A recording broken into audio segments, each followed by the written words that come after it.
अस्सलाम वालेकुम everyone, this is D3 8th edition, chapter number 6, exercise 6B, question number 11 हम इसका कर रहे हैं। और बाकी क्वेश्चन इसके हो चुके हैं हमारे पास। अच्छा, इसमें कहते हैं the table below shows some values of x and corresponding values of y correct to the 2 decimal place where 2x - 5। अच्छा, भी टेबल कंप्लीट करना है, ठीक है। तो पहले तो सबसे पहले आप आ जाए mode table fraction 2x - 5 upon alpha x square -6x और +9, ठीक है। इसे शुरू करना है -3 से, ख़त्म करना है 8 पर, और मैं लूँगा डेसिमल वाले पॉइंट, ठीक है। इस तरह से जब आप लेंगे तो आपके सारे आंसर्स आ जाएंगे, ठीक है। उसके बाद वैसे तो मैंने अपने कैलकुलेटर में इसको सॉल्व कर रखा है ऑलरेडी, ठीक है। अभी आपने क्या करना है, अभी आपने यहाँ पर वैल्यूज़ को पुट करना है, ठीक है। आपके पास -2 की वैल्यू आपको आपके कैलकुलेटर से मिलेगी विच इज़ -0.36, ठीक है। आपको आपके -1 की वैल्यू आपके कैलकुलेटर की स्क्रीन पर मिलेगी -0.44। आपको आपके 0 की वैल्यू कैलकुलेटर में मिलेगी -0.56। आपको 1 की वैल्यू आपके कैलकुलेटर पर शो हो रही होगी -0.75। आपको आपके 2 की वैल्यू शो हो रही होगी कैलकुलेटर पर विच इज़ -1। 2.1 की वैल्यू शो हो रही होगी -0.99। 2.6 और 2.8 आपको कहीं नहीं दिख रहा होगा, ठीक है। 4 की वैल्यू आपको शो हो रही होगी 3। 4.5 की वैल्यू शो हो रही होगी 1.78। 5 की वैल्यू शो हो रही होगी 1.25, ठीक है। 7 की वैल्यू शो हो रही होगी 0.56 और 8 की वैल्यू शो होगी 0.44, सही है।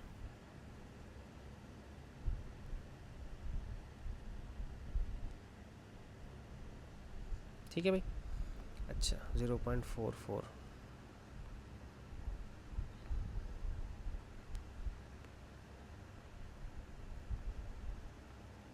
अब आ जाते हैं 2.6 और 2.8 के लिए। 2.1 भी नहीं शो होगी कैलकुलेटर में, ठीक है। 2.1, 2.6, 2.8, 2.6 निकालना सिखा रहा हूँ मैं अब आपको कैसे निकालते हैं, ठीक है। फ्रैक्शन पे आए आप अपने, यहाँ पे इक्वेशन टाइप करें इस तरह से 2x - 5, x नहीं दबाना आप, ठीक है। एक्स स्क्वायर, एक्स नहीं दबाना, -6x या खाली ब्रैकेट +9, ठीक है। तो सबसे पहले मुझे चाहिए 2.1, क्योंकि मैंने पहले से सॉल्व करके रखा हुआ है अपने पास ताकि आपका टाइम वेस्ट ना हो। 2.1 और 2.1, ये आंसर आ रहा है -0.987। मैंने ये लिखा है 0.987 को 0.99, ठीक है। इसी तरह से 2.6 और 2.8 भी आप सॉल्व करोगे, ये वाली 2.6 और 2.8 बारी बारी डालोगे तो इसका आंसर आ रहा है 1.25 और 1.25 के बाद 15 है, ठीक है। 15 लिखा हुआ है मेरे पास। अच्छा, अब उसके बाद कहते हैं कॉपी एंड कंप्लीट, ये मैंने कॉपी कंप्लीट कर लिया। अच्छा, अब उसके बाद है कहते हैं फाइंड एसिम्पटोट्स। एसिम्पटोट्स के लिए क्या करना होता है मैंने आपको पहले भी सिखाया था। 2 एसिम्पटोट्स होते हैं। पहला मेरे पास होता है वर्टिकल एसिम्पटोट्स, ठीक है।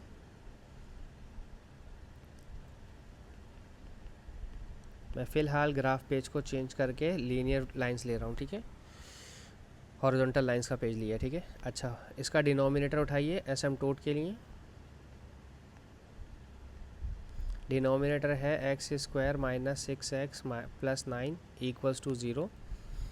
तो ये फार्मूला बनेगा a² - 2ab + b²। Middle term तोड़ना चाहें मिडिल टर्म भी तोड़ सकते हैं।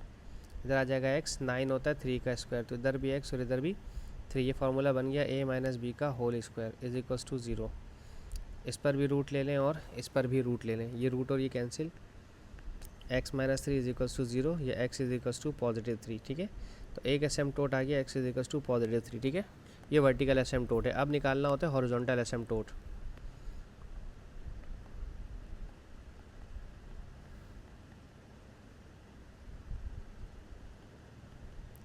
हॉरिजॉन्टल एसिम्पटोट में मैंने आपको बताया था कि एक इक्वेशन होती है मेरे पास y = aXm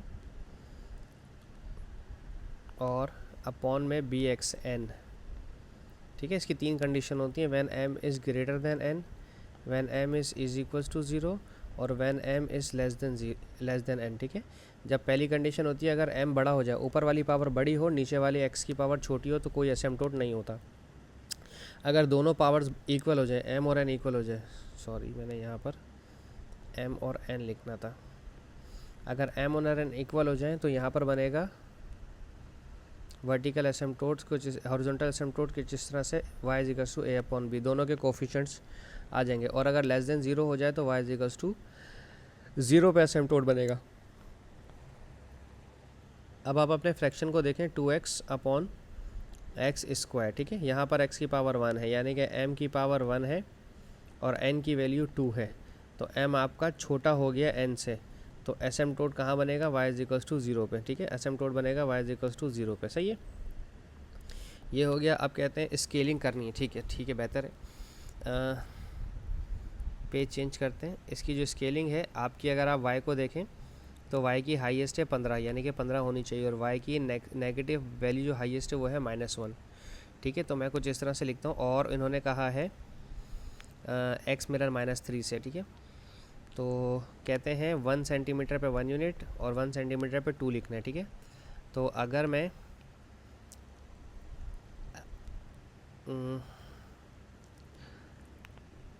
-3 -2 -1 और 0, ठीक है। अगर मैं यहाँ पर लिखता हूँ 18, ठीक है, तो मैं इस पूरे 2 बॉक्सेस को 1 यूनिट काउंट कर रहा हूँ, ठीक है। मैं ये जो 2 बॉक्सेस हैं, ठीक है, इन 2 बॉक्सेस को 1 सेंटीमीटर काउंट कर रहा हूँ, सही है, एक्स एक्सिस पे। और वाई एक्सिस पे ये पूरा 1 सेंटीमीटर जो 2 बॉक्सेस है मेरे,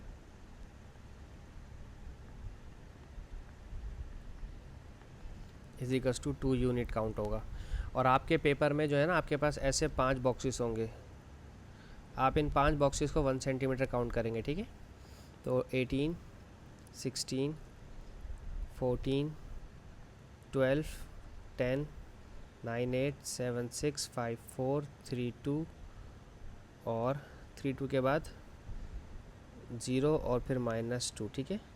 ये मुझे y के कोऑर्डिनेट्स चाहिए, क्योंकि y की 18 से है लेकर के -1 तक, वैसे तो 17 है, ठीक है। और ये मेरे पास मेरा x एक्सिस है, हम ऐसे काउंट करते हैं, ठीक है। ये मैं 2 बॉक्सेस को 1 काउंट कर रहा हूँ, तो -1 -2 -3, ठीक है। 1 2 3 4 5 6 7 और 8 तक आना है, ठीक है। इसके बाद x इज इक्वल्स टू 3 पे एक एसिम्पटोट लाइन बनाए, ताकि मेरे कर्व्स यहाँ से ना गुजर सकें, ठीक है।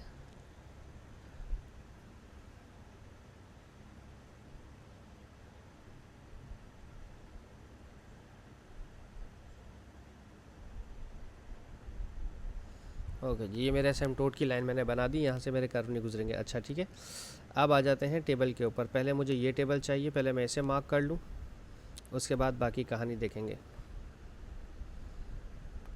ये मैं ले आया नीचे इधर, यकीनन लेफ़्ट हैंड साइड पे इसकी वैल्यूज़ होंगी। इसको थोड़ा सा जूम कर लेते हैं ताकि आप पढ़ सकें इसको आसानी से। -3 पे 0.31, एक्स का -3 उल्टे हाथ पे।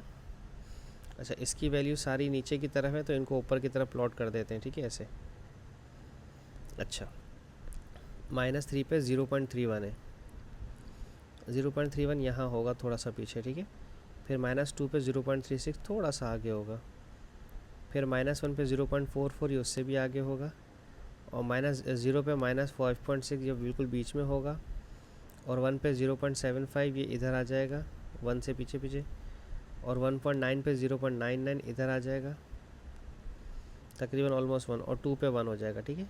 2 पे -1, ठीक है। अब 2.1 पे -0.99, 2.9 इधर 0.99 वापस पीछे हो जाएगा ये, ठीक है। 0.99 वापस पीछे हो जाएगा, ठीक है। ये मैंने पूरा प्लॉट कर दिया। अब उठाते हैं दूसरा टेबल।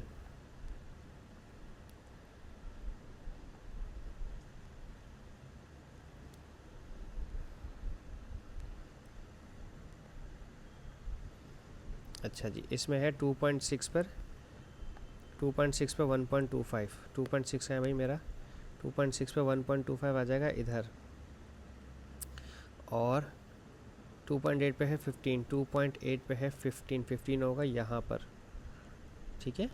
अब बनाते हैं इसकी लाइन, ठीक है। लाइन इसकी कैसे बनेगी, आप अपने एसिम्पटोट से इसको ऐसे नीचे लेकर आए स्ट्रेट,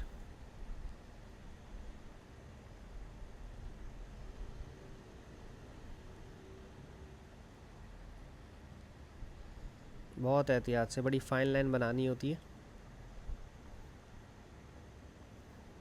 क्योंकि मेरे हाथ शिवर होते हैं बहुत ज़्यादा, इसलिए मुझे बार बार मिटाना पड़ रहा है। लेकिन आप अपने पूरे हाथ का इस्तेमाल करेंगे ना, अगर पेज के ऊपर पूरे हाथ को यूज़ करें अपने पेज के ऊपर, तो गलती होने की गुंजाइश कम होती है। अच्छा, अब आ जाते हैं दूसरी तरफ। मैं इसको अलग पेन से करूँगा। 2.8 का 15 वो तो लगा दिया। 3.3 का 17.78, 17.78 तो ऑलमोस्ट 18 के करीब करीब होगा ना। 3.3 का 17.78 होगा यहाँ कहीं पर, ठीक है। अब 4 का 3, 4 का एकदम नीचे आ गया, 4 का 3 आएगा यहाँ पर, ठीक है। अब है 4.5 का 1.78 जो कि 2 के करीब होगा। फिर 5 का 1.25, 5 का 1.25 जो कि 1.5 से नीचे होगा, 2 से ये मेरा 1 है, 1 से ऊपर होगा, इधर होगा, ठीक है। फिर 6 पे 0.78, 6 पे 0.78 1 के करीब करीब, 7 पे 0.56 इधर आ जाएगा, और 8 पे 0.44 इधर आ जाएगा, ठीक है।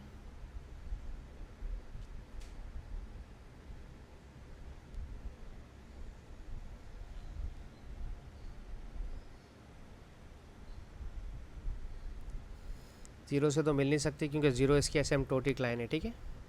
अच्छा, इसके बाद ये हमारा हो गया, ये हमारे कर्व की इक्वेशन है 2x minus 5 upon x square minus 6x plus 9। अच्छा, अब उसके बाद कहते हैं use a graph to find the value of y when x is equal to 1.5। x 1.5 का है, x 1.5 ये रहा, ठीक है। और ये कहाँ जा रहा है, -1 पे, तो y इज़ इक्वल टू -1, सही है। अब वो कह रहे हैं कि 2x minus 5 upon x square minus 6x plus 9। देखो ये पूरी इक्वेशन y की होती है मेरी, ये होती नहीं है इस वक्त, हमेशा नहीं होती है। तो y is equal to x की लाइन बनाइए। y is equal to x की लाइन बनाने का मतलब है कि 1 पे 1, 2 पे 2, 3 पे 3, 4 पे 4, ठीक है। एक ऐसी लाइन जो 0 से जाएगी, ओरिजिन से जाएगी और इन पॉइंट्स को टच होती हुई जाएगी, ठीक है। और ये लाइन कहलाएगी y is equals to x की, ठीक है। तो ये जो कर्व जहाँ टकराएंगे इन लाइन से, ये मेरे x के y के आंसर हो जाएंगे, ठीक है। एक y का आंसर आ रहा है 3.8 मान लीजिए, और एक y का हमारा आंसर आ रहा है 2.8 मान लीजिए, ठीक है। 2.8, तो दो मेरे आंसर आ गए हैं। इन दोनों को संभाल लीजिए और यहाँ पे आंसर में प्लॉट कर दीजिए। ये दोनों हमारे आंसर आ गए, ठीक है जी। इसके साथ ही मेरी ये वीडियो ख़त्म होती है। होप सो आपको समझाने में कामयाब रहूँ। Thank you so much for watching my channel. अल्लाह हाफिज़।